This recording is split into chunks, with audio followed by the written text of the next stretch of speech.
हमारे साथ बख्शी सर भी जुड़े हुए हैं। बख्शी सर, जिस तरह से टूल किट का आजकल इस्तेमाल किया जाता है, तो कहीं ना कहीं आईएसआई ने एक टूल किट का इस्तेमाल किया ताकि वो पाकिस्तान के जरिए अपने वहां पर लोग भेजे, या कह सकते हैं कि जिसको हम ड्रग्स भेजता था, उसके बाद अमृतपाल को भेजा और टूल किट के जरिए एक ऐसा माहौल बनाया कि उसके अंदर खालिस्तान 2.0 आपका जिसका जिक्र कर रहे हैं उसको हवा दी गई। इसमें किस तरह से एक खुफिया एजेंसी जो आईएसआई है वो काम करती है?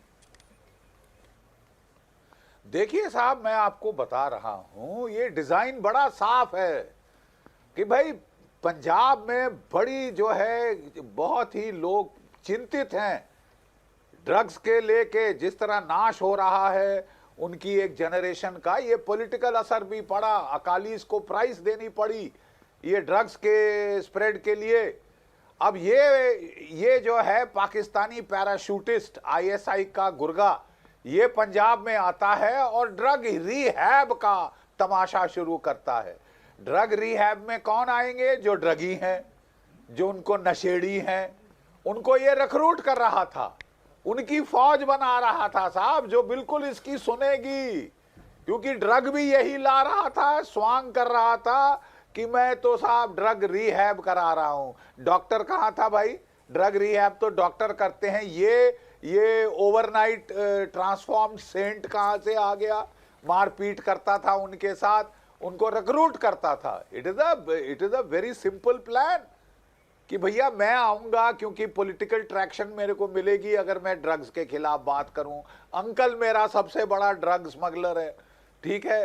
ड्रग्स के जरिए जब मैं ऐलान करता हूं कि मैं डी एडिक्शन करा रहा हूं, तो कौन मेरे पास आएंगे? ड्रगी, नशेड़ी, गंजेड़ी, सारे के सारे जो शॉट्स लेते हैं, ठीक है। और वो एक इसके पास बनी बनाई एक फौज थी जो कुछ भी करने को तैयार है कि साहब मेरे को अगला इंजेक्शन दे दो बस, ठीक है। इंजेक्शन ये देंगे, नाटक स्वांग करेंगे, ड्रग स्वांग रचता था और रिहैब सेंटर्स बनाता था। जीडी बख्शी साहब, मैं देवेंद्र आपका रुख करना चाहूंगी, किस तरह से महिला विरोधी रहा, महिलाओं से उसकी चैट्स की एक लंबी फेहरिस्त सामने आई कि एक दो नहीं, उसने 20 महिलाओं को धोखा दिया, 20 महिलाओं को अपने झांसे में लिया।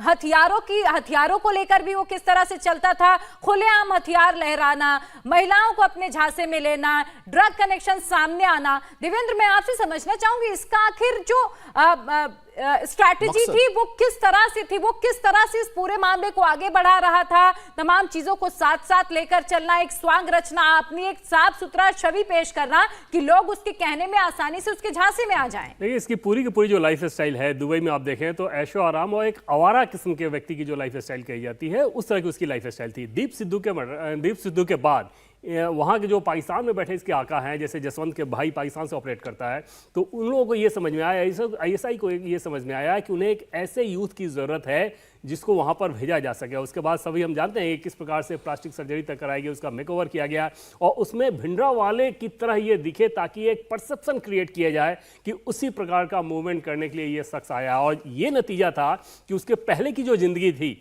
जैसे दलजीत कलसी 2007 से 2020 के बीच लगभग 18 बार दुबई जाता है, ये दुबई जाता है। दुबई क्या करने जा रहा था, क्या दुबई में इसकी गर्लफ्रेंड थी, दुबई में इसकी कोई वाइफ भी थी, इन सारी चीज़ों की पड़ताल अभी एजेंसीज कर रही है। लेकिन बार बार वहाँ पे जाना, दुबई माफ़ कीजिएगा थाईलैंड, दुबई से थाईलैंड बार बार जाना, ये चीज़ें बताती हैं कि थाईलैंड किस चीज़ को लेकर ज़्यादा चर्चित रहा है और उसमें इसका लाइफ स्टाइल कैसा रहा है। और यही वजह है कि अपने पुरानी ज़िंदगी के बारे में, अपने बैकग्राउंड के बारे में ये कभी भी बात करना पसंद नहीं करता था।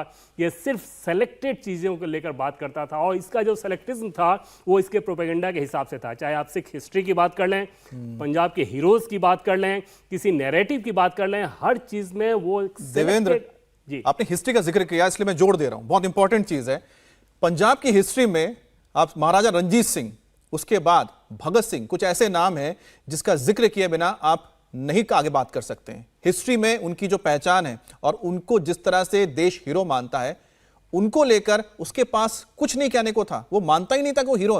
तो आखिरकार वो किस प्राइड को लेकर क्या करने चाह रहा था? अरे हीरो तो छोड़िए, वो उनको डिनाउंस करता था, भगत यही- सिंह को डिनाउंस यही बात करता है, यही था। बात, और हाँ। जैसे Ranjit Singh, one community one nation, और हम सभी जानते हैं कि रंजीत सिंह के शासन में किस प्रकार से हर कम्युनिटी के लोग कितने बेहतर तरीके से रह रहे थे। ये उसका आइडिया नहीं था। उसका आइडिया तो ये था कि यहाँ पर बाकी कम्युनिटी के साथ सिख कम्युनिटी को भिड़ाओ, अलगाववाद की आग लगाओ, उसके तहत सिख प्राइड को जगाओ और उस सिख प्राइड के सहारे अपना जो पीछे का एजेंडा है उस एजेंडा को पूरा करो। ऊपर से जब इसको यहाँ पे भेजा गया था, और आप अचानक देखें कि कुछ साल पहले तक कोई इसको जानता तक नहीं था और ऐसे अवतरित हुआ जैसे न जाने कौन सा सिख कम्युनिटी को लेके इसके अंदर कोई बहुत बड़ी धारणा रही हो। तुम्हारी अपनी जिंदगी वैसी नहीं थी। गुरु गोविंद सिंह पैदल चलते थे और ये मर्सिडीज कार में चलता था। और आप अंदाजा लगाएं कि उसके बाद सिख प्राइड की अगर बात करता हो, जितने सिख गुरुद्वारा थे वहाँ पे बूढ़े लोगों की, यानी कि एल्डरली लोगों के लिए या फिर जो दिव्यांग लोग हैं उनको बैठने के लिए फर्नीचर वगैरह की व्यवस्था कराई जाती है और कराई गई थी। उसमें से कुछ गुरुद्वारा में जाके इसने तोड़फोड़ मचवाई। तो इसके जो गुंडे थे, जो आनंदपुर फौज के नाम से जो बनाया जा रहा था, उनका पूरा मकसद यही था कि सिर्फ इसका जो एजेंडा है उस एजेंडे के सहारे लोगों को जेड़ा जाए। और इसका जो एजेंडा था वो पाकिस्तान में बैठकर ऑपरेट होता था वाया दुबई, और वहां से इसको भेजा गया था और उस एजेंडे को फैलाने की कोशिश थी। एजेंसीज की, जैसा कि बार बार हम लोग बात कर रहे हैं, कि दाद देनी होगी कि इस पूरे ऑपरेशन में उपलब्धि सिर्फ ये नहीं थी कि वो पकड़ा गया, इस उपलब्धि ज्यादा बड़ी ये थी कि इतनी बड़ी साजिश जो एक प्रोपेगेंडा रच कर दिखाने की कोशिश की गई थी, रचने की कोशिश की गई थी, उसको पूरे तरीके से एक्सपोज कर दिया गया और इसके अपने करतूतों के सहारे। जी कि आप हिस्ट्री का जिक्र कर रहे थे, उसका एक इंटरव्यू हमने भी यहाँ पर देखा था, इंडिया टीवी पर ही चला था। हमारे जो वरिष्ठ हमारे सहयोगी हैं सौरभ शर्मा ने, उन्होंने इंटरव्यू किया था। उसमें एक बात समझ में नहीं आ रही थी कि वो लगातार भारत नहीं बोलते थे, वो सिर्फ पंजाब पंजाब करते थे। और जब गुरुओं की बात करते थे शायद उनको पता नहीं है कि जो जिनका नाम गुरु गोविंद सिंह, जो आखिरी 10वें गुरु थे, उन्होंने जो खालसा पंथ की शुरुआत की थी और उनका जो जन्म हुआ था वो पटना साहिब में हुआ था। आप वहां जाकर देखिए तो आपको समझ में आया कि बिहार के लोग कितनी श्रद्धा रखते हैं उस जगह से।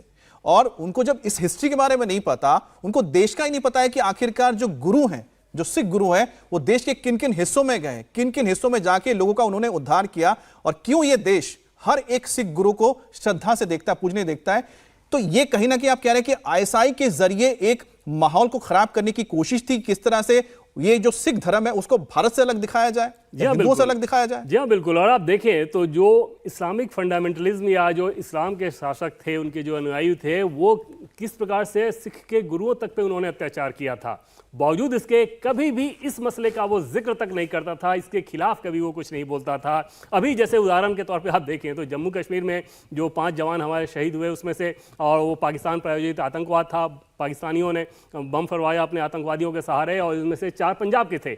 लेकिन ऐसे नैरेटिव, ऐसी बातें वो बिल्कुल भी नहीं करता था। वो सिर्फ उस नैरेटिव को करता था जिसमें ये दिखे कि सिख कम्युनिटी को हिंदू के सहारे, यानी कि जो नॉन सिख हैं वहाँ पे पंजाब में मौजूद हैं, उनको टारगेट किया जाए, उनको भड़काया जाए, या फिर क्रिश्चियनिटी को भड़काया जाए। और इसके पीछे मकसद, जैसे कि हम बार बार इस बात का जिक्र कर रहे हैं, क्योंकि पाकिस्तान में बैठे उसके आका यही चाहते थे, इसलिए वो इसी एजेंडे पे आगे बढ़ रहा था। लेकिन वो ये भूल रहा था कि पंजाब के जो सिख कम्युनिटी के लोग हैं वो अब भिंडा वाले के दौर के नहीं हैं। उन्हें बखूबी मालूम रहता है कि कहाँ क्या चल रहा है, जिसके चलते आप देखें तो जो भी उसकी सभाएं थी टेलीविजन तो कहीं ना कहीं कोशिश, मतलब आपने जो बताया ना कि कोशिश ये हो रही थी किस तरह से जो आइडेंटिटी है उसको अलग कर दिया जाए भारत से या इस देश से। इंडिया टीवी हर वक्त हर जगह डाउनलोड करने के लिए सर्च करें India TV news Google play store या ऐप स्टोर पर।